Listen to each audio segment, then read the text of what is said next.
This is Duke University.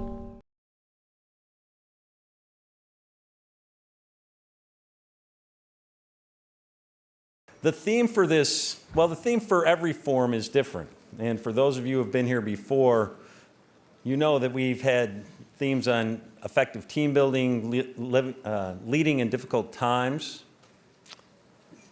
Last year was on ethical leadership.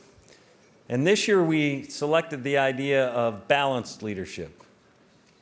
And as you see from the title, physical, spiritual, social, emotional, and physical. I think I got them all. I really wanted to say balanced leadership is an unattainable goal as we were thinking about it. And we're going to have someone lead off this discussion with a great presentation. And to introduce our next keynote is our Chief Operating Officer, Joe Doty.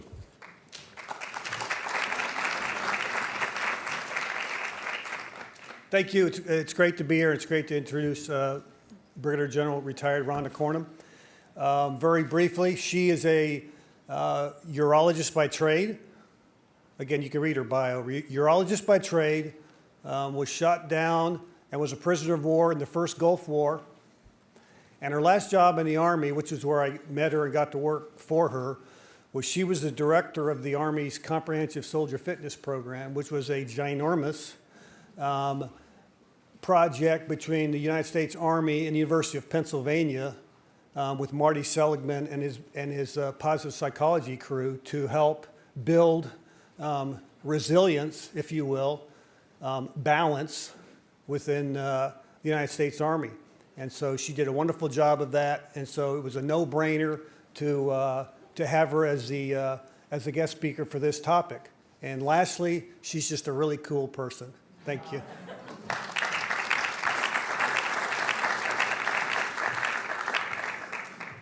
Well, thank you, Joe. First of all, thank you for inviting me, and I don't have any data. You will not have to analyze anything. This is going to be a little more practical, I hope, in terms of, I noticed at least half the people in this room are younger than I am. And so there's still hope for you. The rest of us have either figured out how we're going to do it or we're never going to do it right, so just forget us. But you guys, there's still hope. And so I hope you will, ask questions. That's really what I'm hoping. I mean, you'd like to hear yourselves talk instead of just me talk, so that would be fine. And a few stories, some of which were humorous. First of all, I really appreciated the discussion about accidental leadership, because I am the poster child for accidental leadership. I got my PhD from Cornell, and I joined the Army, unobligated volunteer. I joined the Army so I would never have to teach. You know, I thought I'm going to do research my whole life. That's what that was my thought. You know, I was 22 or 3. That's what I was thinking. Obviously, you know, I recovered from that. But, and so I found myself a leader of a small group, you know, a little team, me and 3 technicians. And then I went to medical school, and then I led myself, you know, painfully sometimes. And then I graduated from there and went did a surgery internship and had this plan. I was going to go back into research, but in the meantime, I had gotten married in medical school, and you're going to hear from him next. And he wanted to go do some militarily relevant activities.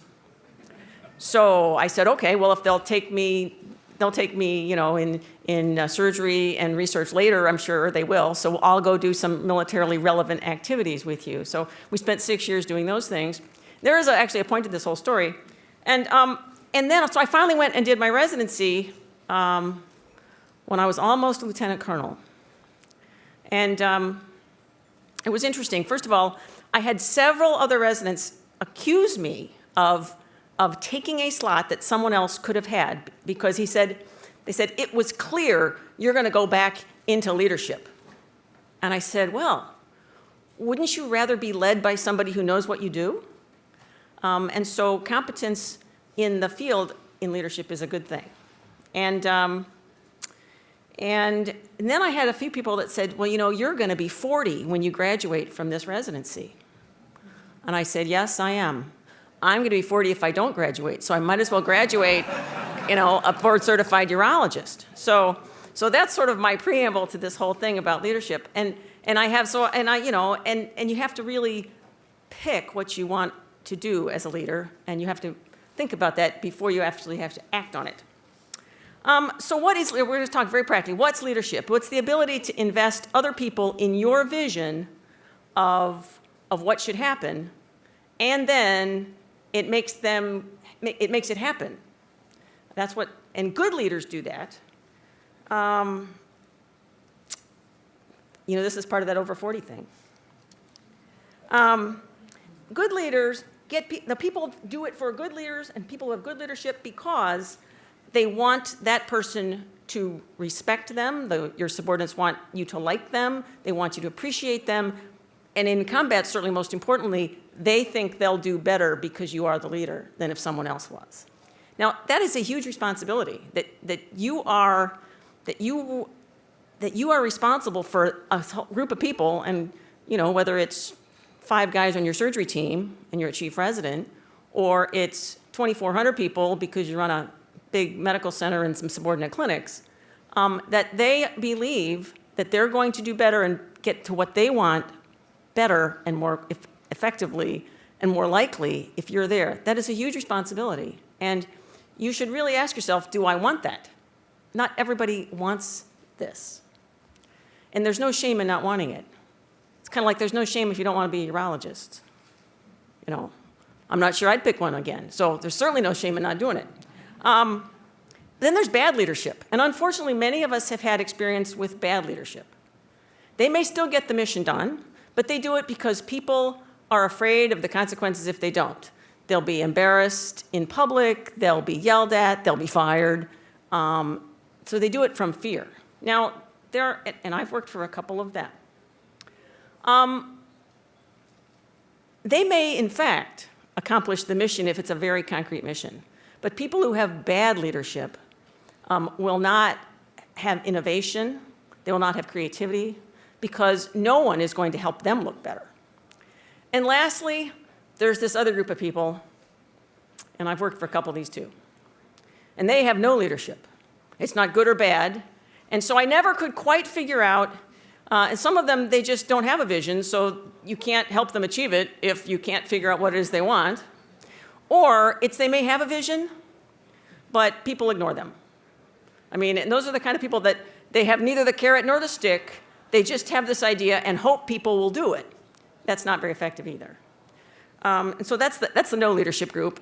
And again, it's not a terrible thing. It's not a great leader. But you do need to look at yourself and say, you know, what can I do? If I'm in a leadership position, what can I do to be better at it? And if I'm not in one, and do I really want to be one? Now, I was probably young and naive when I said, I don't ever want to teach, I don't ever want to be a leader. I got over that thought. And I really have to say, commanded a couple of things and led the big team to do comprehensive soldier fitness, and it was the most rewarding thing I've ever done. But not everybody wants to do that. And I do have to tell one small story about Joe Doty. I did try to get him to stay in the Army and come to comprehensive soldier fitness, and he turned me down. So I didn't lead him very far, now did I? So I think there are some attributes and there are some actions of people who have good leadership, and many of them have already been discussed, but I'm going to talk about them in perhaps a little more practical and more detail. First of all, you have to set the example. Don't it's how many people have children? Okay. Yeah, how many people smoke and tell their kids not to? You know, if you don't smoke, you don't have to tell your kid anything. But if you can't lead by example, then lead somewhere else where you can. I was a runner, and for the Army, I had never run before, but the Army rewards running, so I started being a runner, and so I said, okay, so my little combat sport hospital of 300 people are going to start running. Okay, We then, eventually, by the end of 2 years of command, we had the highest percentage of people complete the 10-mile run in all of Fort Bragg. Now, that made a lot of those infantry guys feel bad, but I can't help it. They should have run faster. So set the example. Another thing about, everybody's heard you pray, you yell at somebody in private, but you praise in public. And that's certainly true. But when you are doing that praising in public thing, make sure it's just as specific as your negative comments would have been. Because you can, when somebody's tearing apart a research paper that you've written, they have red marks and terrible things they say about it. And it's on every page, and your editors hate you, and you feel like you hate them, and then you get over it and you fix it. Well, but then when if you turn in something, or to whoever is reviewing it, and they just say, great job, that doesn't help you sustain it. You're not quite sure what you did that was good. Or you finish an operation, if it went badly, man, your chief resident will tell you every single thing you did wrong.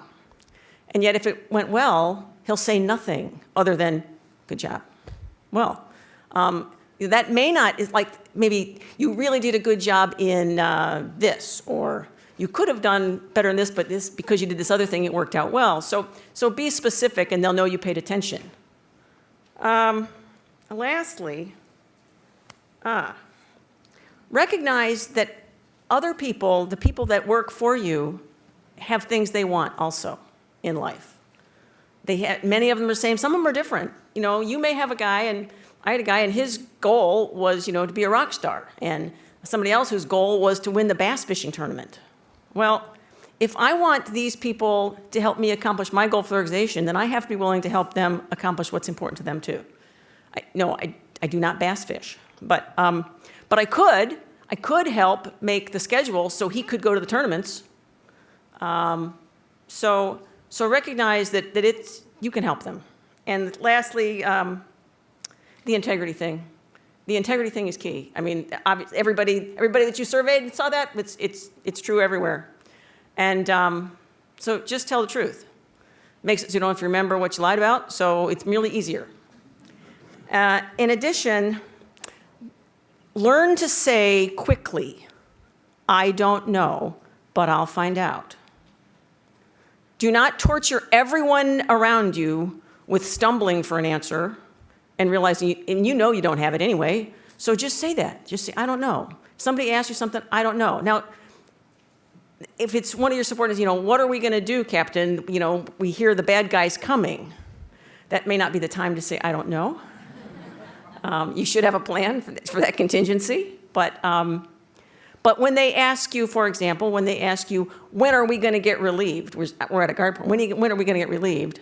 If you actually don't know, if you haven't gotten any message, say, I don't know, but I'll be here with you until relief comes.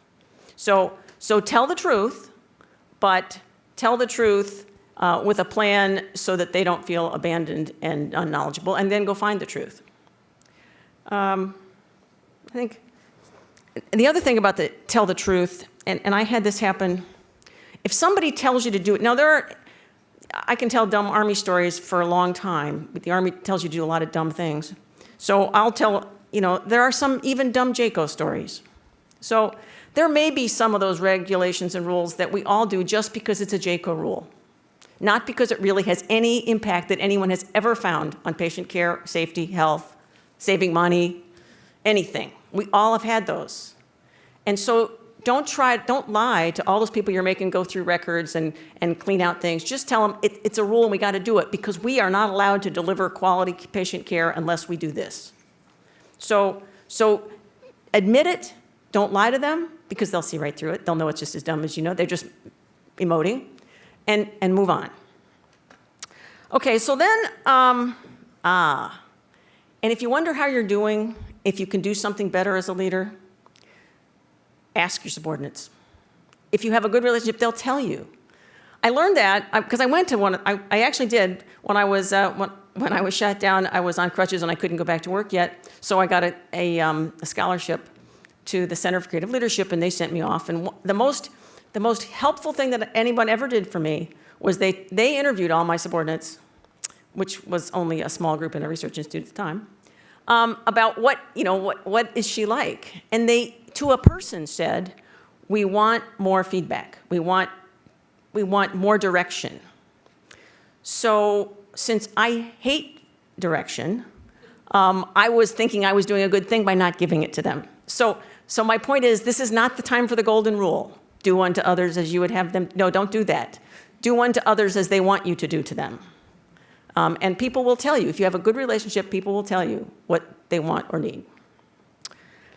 Okay, so those are the attributes you need. And, that'll help you with your life, actually. So then, so what can you actually do? What are the steps to leadership? And I think they're pretty clear, and they have worked well. They worked well for me anyway. Whether it was running a 300-person hospital, a 5-man medical squad, or a big hospital with 8 clinics. First of all, make sure everybody understands your vision. My bad story about this, because, man, you may think they do, and I don't care what you have to do to get it, whether you have them tell it back in whatever you have to do to make sure, because I'd gotten a grant to do some kind of chemotherapy in a rabbit tumor model. It was local chemotherapy, so we were going to apply. So we had established this big tumor model in the rabbit kidney, and I had probably 100 rabbits with tumors, and we were doing all this stuff with them. So we ended up with a leak or some kind of environmental disaster in our animal facility, and they had to close it. And I had a veterinarian working for me, and I said, well, we need to solve this problem. And he comes back that afternoon. He says, I can solve the problem, ma'am. I said, how's that? We're going to euthanize the rabbits. I just about fell off my chair. I said, Captain, I'm the colonel. You are the captain. Let's understand this. The mission is not kill rabbits. The mission is maintain our research effort and move the rabbits. You tell me what you need to get this done. So we did. There were this is in Augusta, Georgia. There were 2 other places that had animal facilities to do research, and you go through a lot of hoops and sign a lot of memorandums of agreement and contracts and whatnot, and you can move your bunnies to the VA facility, which we did. And then, of course, you have to get somebody else so he's allowed to work there. But so we did all that, and we got our leak fixed, and we brought our bunnies back. But obviously, I had not communicated the mission very well. I recognized that. I ran 8 miles and came back and talked to him so I wouldn't kill him. But, I could not believe it, really, that was his interpretation of what we should do. So make sure that everybody understands the vision. Next, get them the resources to do it. Now, that is not the same thing as get them all the resources they could possibly want to do it. That no one will ever get you that. But some things you need. If you want to do surgery, you need sets and suture and lights, and you need stuff. So when we were at launch duel, they were only doing 1 knee a day, and I said, why? We've got this backup of people needing something done. Why is that? Well, we only have 1 of these sets. I said, well, buy another set. But they hadn't been allowed to buy a set because it didn't matter. When you weren't dealing with combat casualties, dealing with people with sore knees, it wasn't so important. But, get them the resources they need to do it.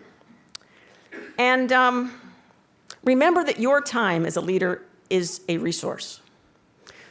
It's just true that there are some things you can do if you're in command, whether it's a position or it's a rank or it's something, whether it's you're the CEO or you're the commander or you're the general or you're something, that you can do something that a captain or a resident or a junior staff guy just cannot accomplish.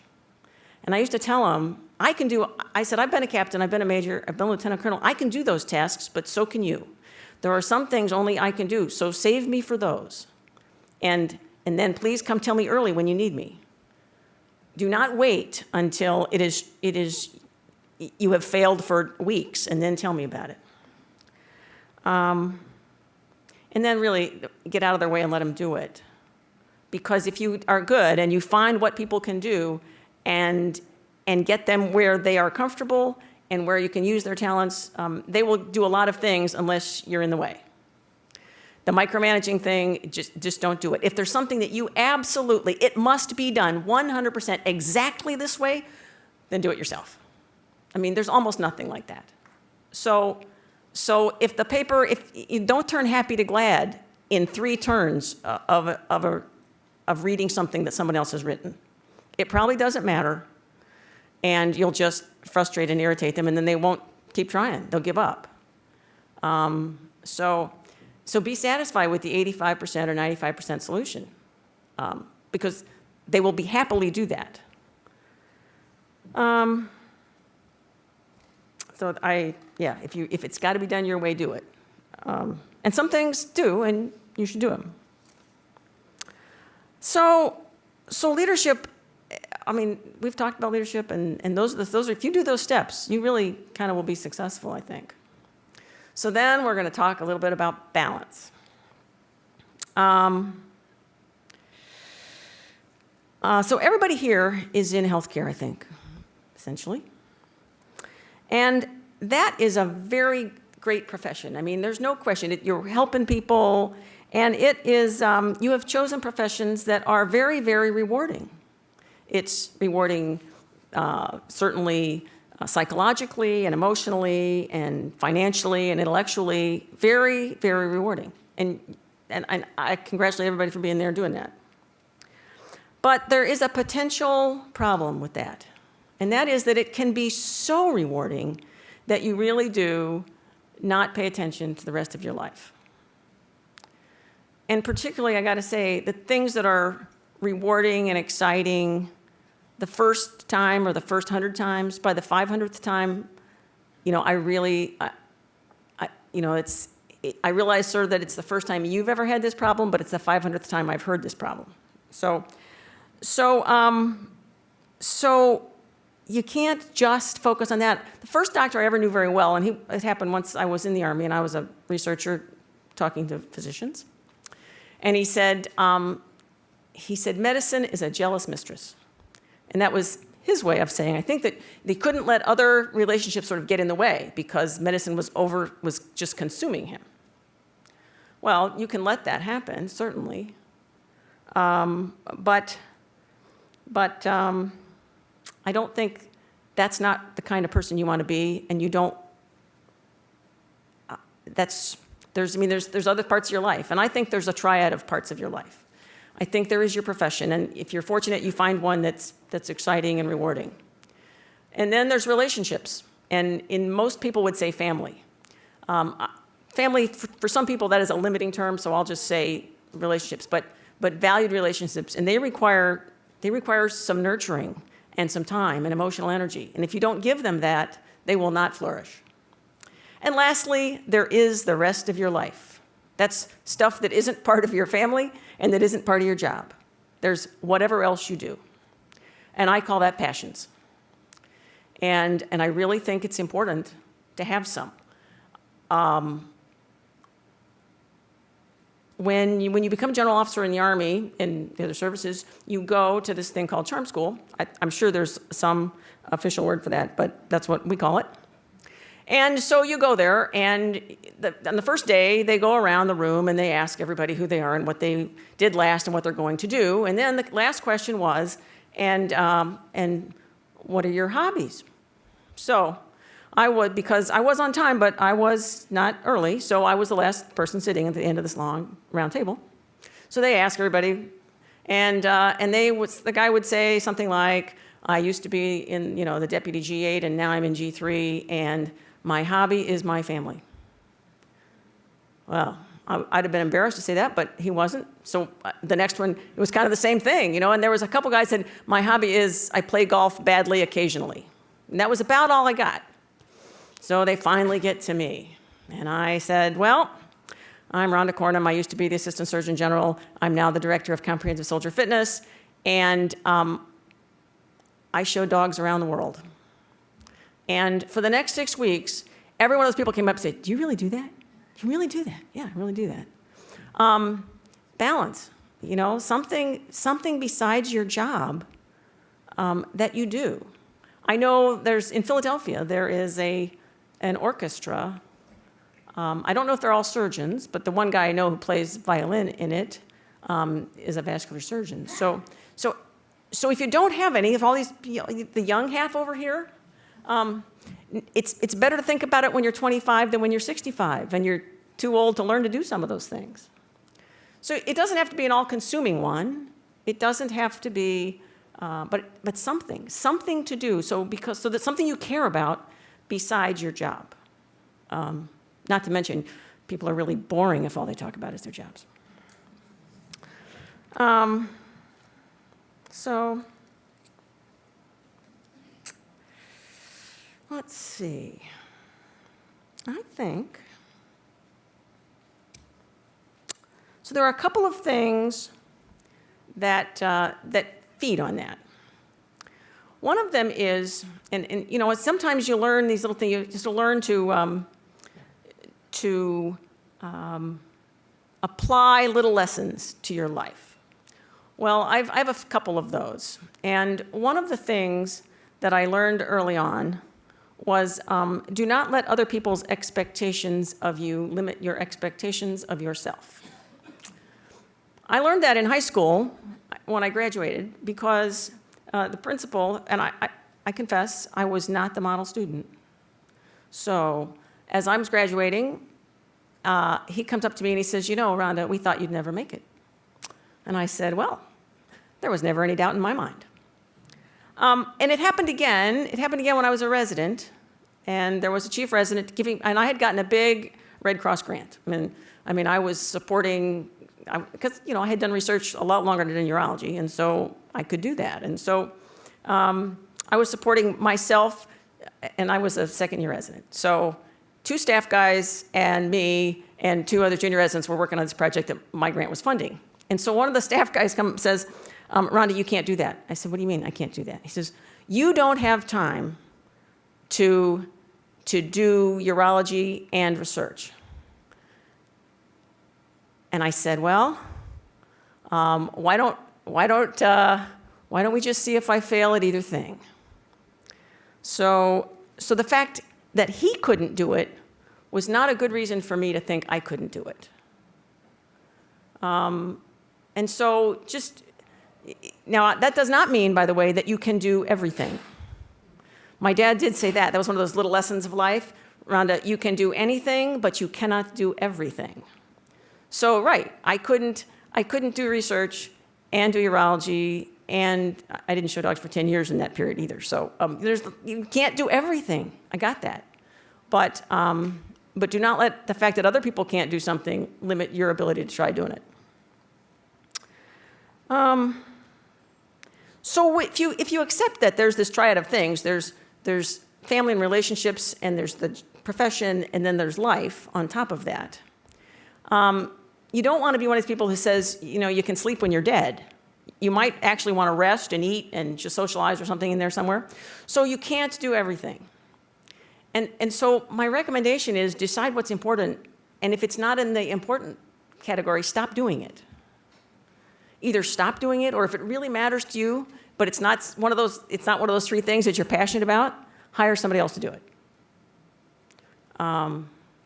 So if it is important to you to have a spectacularly clean house, and there's 2 of you in residency, first of all, you're never home anyway, it doesn't matter. But even if you are and you want it to be clean when you get there, hire somebody to do it. So do not try to do everything, because what will happen is those things that you really don't care about will consume you. And you'll get to the end, and I just say, well, who wants to get into their life and they're reflecting and savoring, which is what we hope we'll all do, and say, man, I watched 4,000 reruns of Seinfeld. I mean, that's not what you want to be reflecting. You want to be reflecting on things you did with people you care about, things you cared about. So that's one person's view of leadership and balance. And again, it's not, there's no shame, I guess, if you're not a great leader. You may not even be a great follower. You may just be great at doing something. And that's not a terrible thing. It's a terrible thing if you don't recognize what you are like. That will frustrate you and will frustrate other people as well. So insight is the best thing. And being resilient, we taught resilience. We wanted people, instead of focusing on pathology, we wanted people in the military to become more physically fit, emotionally strong, and mentally tough. Those are things that everybody should want, whether in the military or not. Those are things that are attractive to almost everyone. That doesn't make you a great leader, although having those qualities probably does make you able to tolerate bad leaders better. And so that's a good talent to have. It is. You can learn as much from a negative example as a positive one. Trust me. So I really, that's what I think is important about leadership. It's a few attributes, it's a few actions anybody can take that will hold you in good stead. Being a leader, being a commander, particularly when people's lives are at stake in medicine, is really a privilege and a huge responsibility. And those are some of the best memories I savor from the 33 and a half years I spent in the Army. And despite the fact that I didn't think I wanted to teach. And if there's any questions or comments, I would be happy to talk about them. Thank you.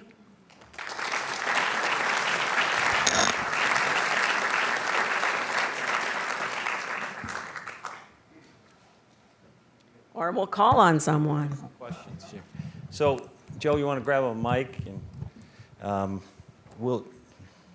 so everyone can hear, we'd like to have the microphones passed around. But Rhonda, thank you, and thank you for coming, and thank you for your insights. I have lots of terrible stories about leaders. Like you should value everybody else's time as much as you value your own. I had one guy, and this guy, he would think he must thought his whole staff had nothing to do all day but wait for him. So he'd call a staff meeting at 2, and 4:30 would come, and he'd finally roll in. And I became ruthless about being on time after that experience. Hi, I'm Kitty Stabile. I'm one of the Fagan Scholars. I'm also orthopedic surgeon, sports medicine fellow, and mother of 2. You're busy. I struggle every day with the balance. And I find that some weeks I do great at home, but not so great at work, and then the tides turn. So I feel like it's a constant roller coaster. Do you have any words of advice? Except that that's how it is. It really is. I mean, if you want, that is balance in your life. So decide what's important. And how old are your children? 6 and 18 months. I had a child by 2 years. Well. Another one I have 2 in residence. Well, congratulations. I was very fortunate in that I went to residency when my kid graduated from high school. So, I had the value of not having to, I didn't have time to worry about what she was doing in college. So there are some things about starting earlier that are good and starting your surgery later that are good. And on the other hand, I don't recommend necessarily waiting until you're 37 to start residency. So I finished residency at 39. Good for you. You just look really young. So I did everything late. Okay, well, then you're good. You have accomplished, so just savor the things you've accomplished and don't stew about the fact that perfection is unachievable. Go to the things that are important. Your 6-year-old plays soccer, go to the soccer games.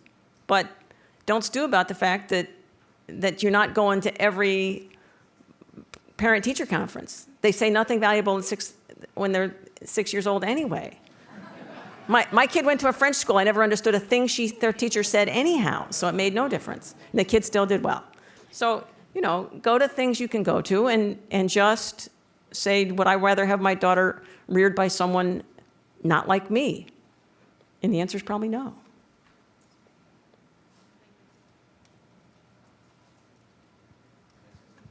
So, Rhonda, you touched on resilience, and Joe mentioned it, and I think many of us know some of the story about being shot down in Iraq, and that's quite a story of resilience. So, what lessons in resiliency did you learn that you can apply in medicine from your experience as a POW?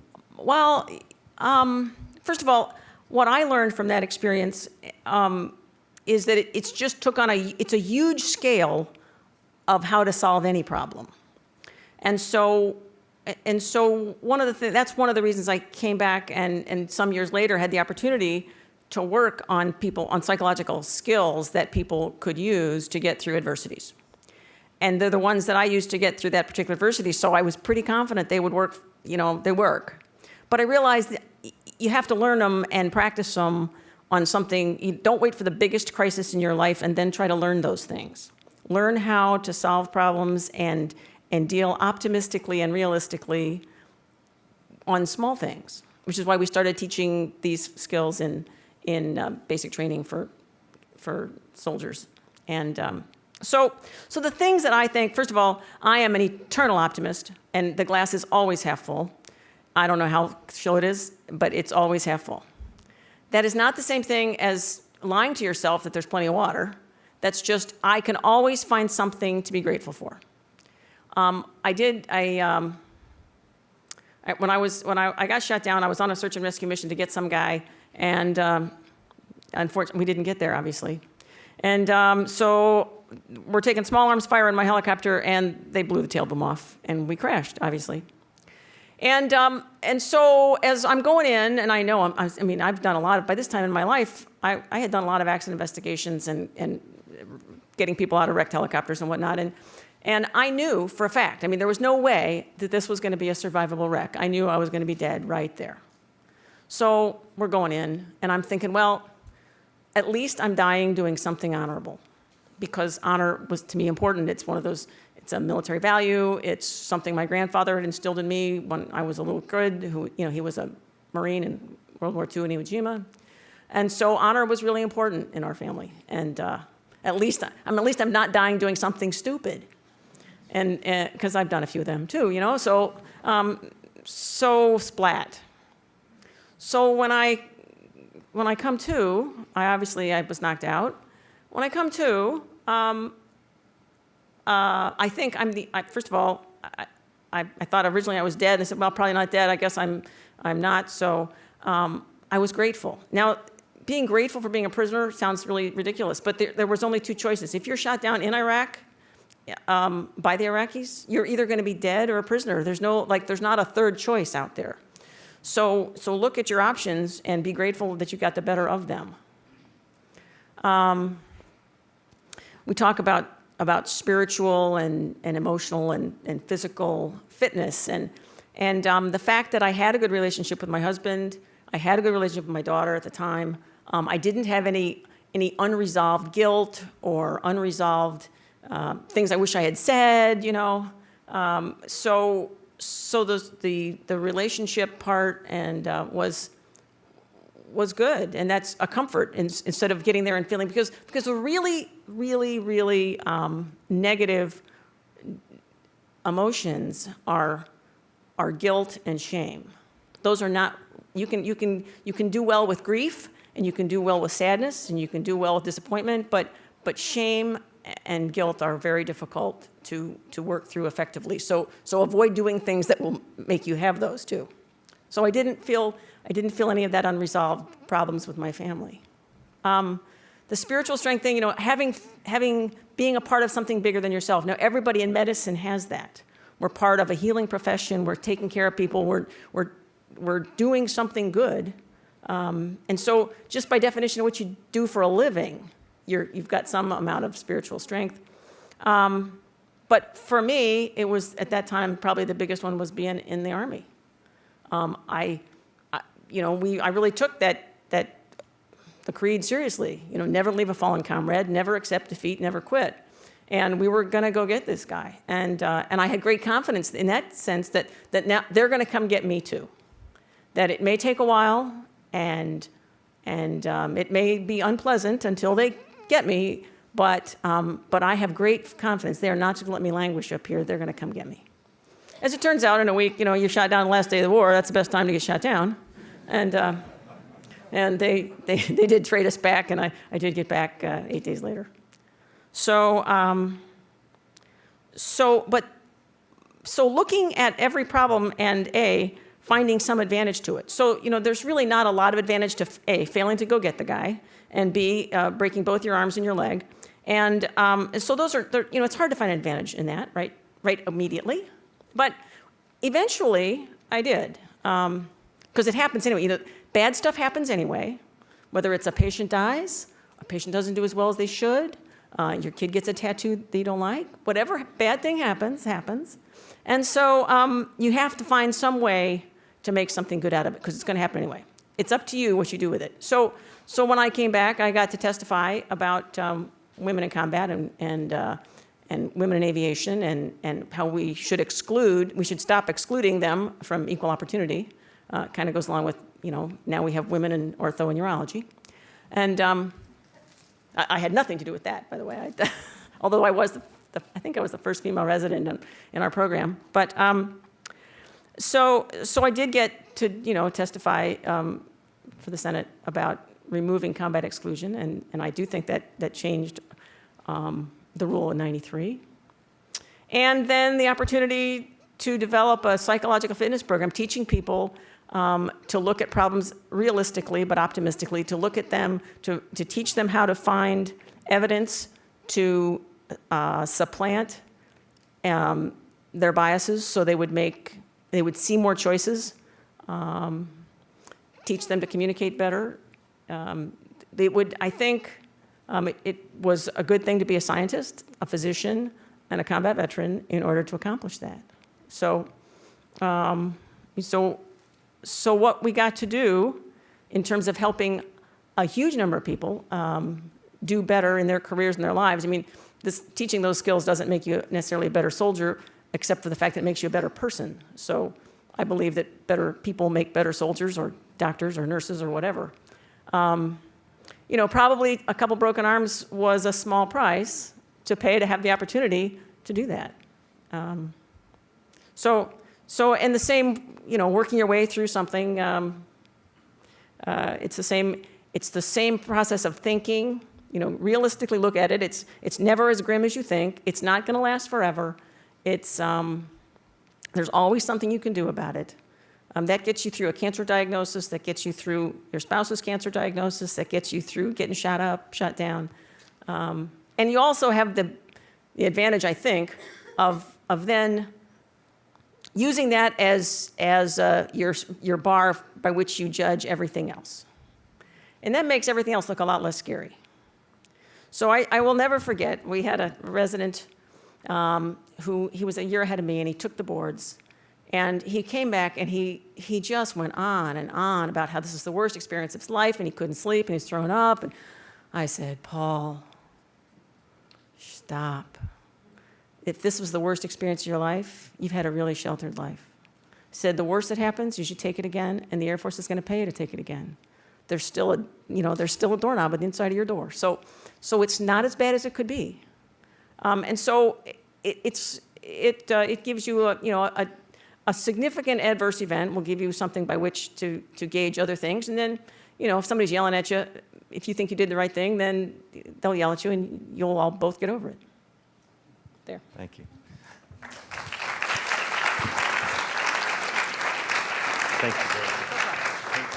Oh, I got to get the blue thing. Thanks. Very much. Just to... You can. Maybe.